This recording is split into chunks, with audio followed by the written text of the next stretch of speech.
Party wants Cape Town Executive Mayor Geordin Lewis to answer why he hired former opposition councillors. The party wants to know the process that led to the hiring of the officials within the mayor's office. Joining us now is Brett Herron, Good Party's Secretary General. Mr. Herron, thank you so much for your time. We certainly do appreciate it. Just speak to us as to what called for the Good Party to raise this alarm with regards to the recruitments in the Executive Mayor's office.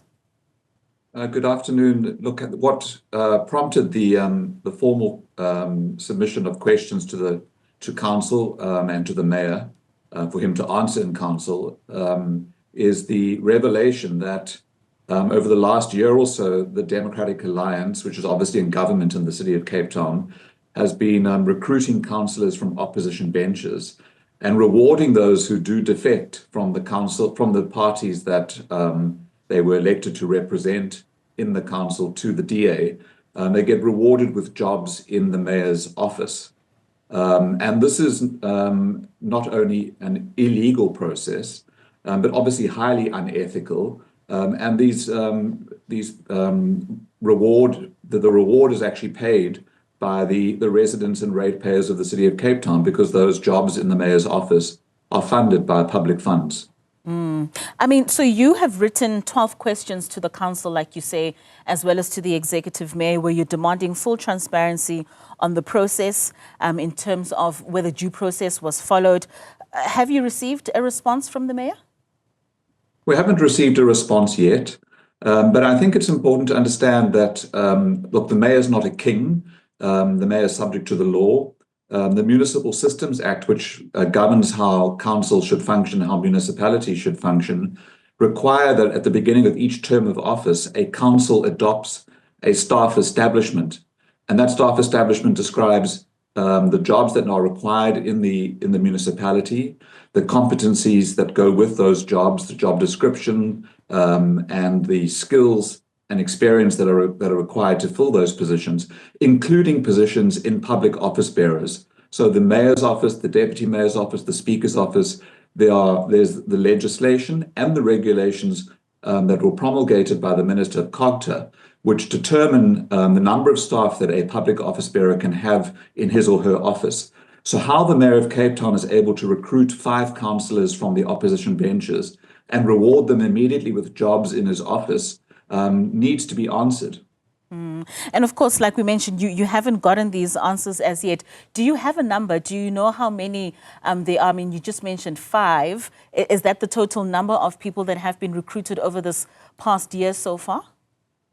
But 5 is the number that have been recruited in the last year, I would say, and who have gone and gotten jobs in the mayor's office. 5 is the number that the Democratic Alliance has made a lot of fuss over in both the media and on social media. So those councillors are 2 from the Patriotic Alliance, 1 from the NCC, 1 from Good, and then about a week ago, a councillor from the EFF was recruited to the DA, and she is already working in the mayor's office. I mean, you ensure that you emphasize the point that this is not for political point scoring, but rather defending the integrity of our democratic institutions.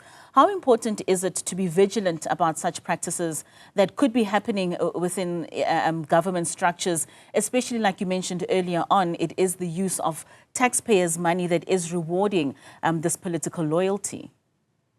It's absolutely essential, and the hypocrisy is that the Democratic Alliance is the party that is in court in 2 cases. One where they're challenging the ANC's cadre deployment policy and saying that officials should be appointed on merit.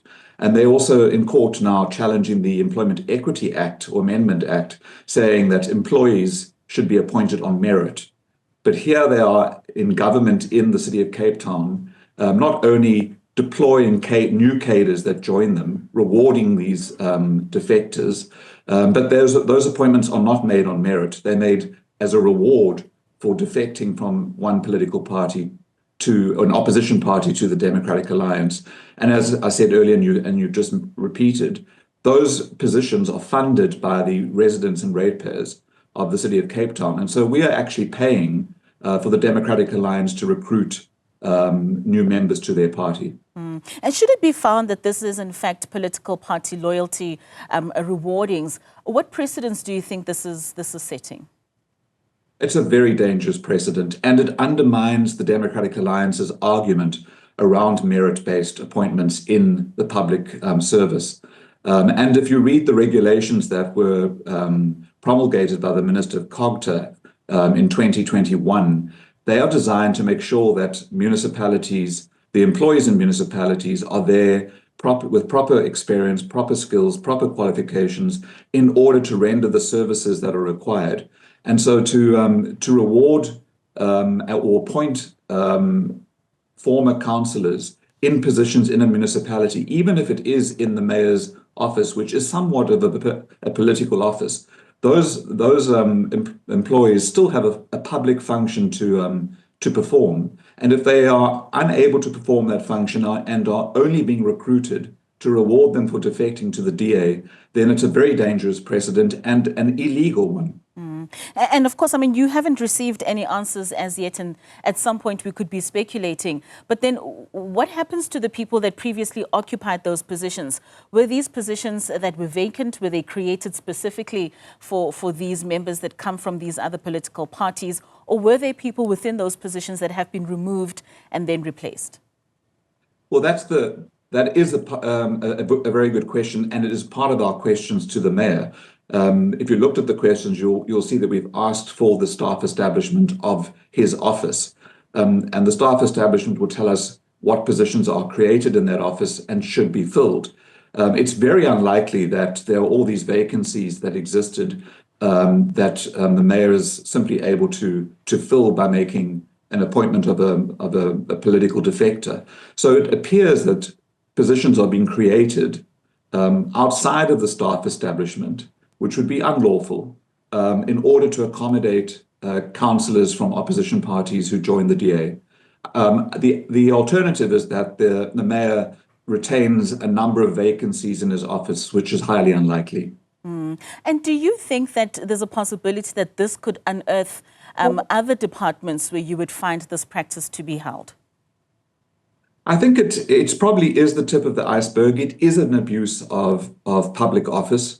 The City of Cape Town the Democratic Alliance holds the City of Cape Town up as the beacon of good governance.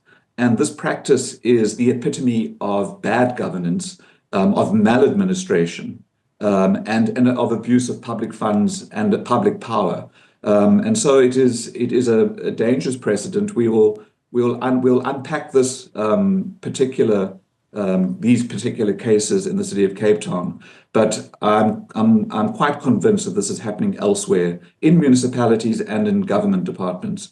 Although we haven't really seen many other political parties triumphantly celebrating the recruitment of opposition members and then seeing them employed suddenly in municipal offices. Mr. Brett Herron, thank you so much for your time and sharing with us this afternoon. We certainly will look forward to the response to those 12 questions that you have posed to Council as well as the Executive Mayor. That is Brett Herron, who is the Good Party Secretary General.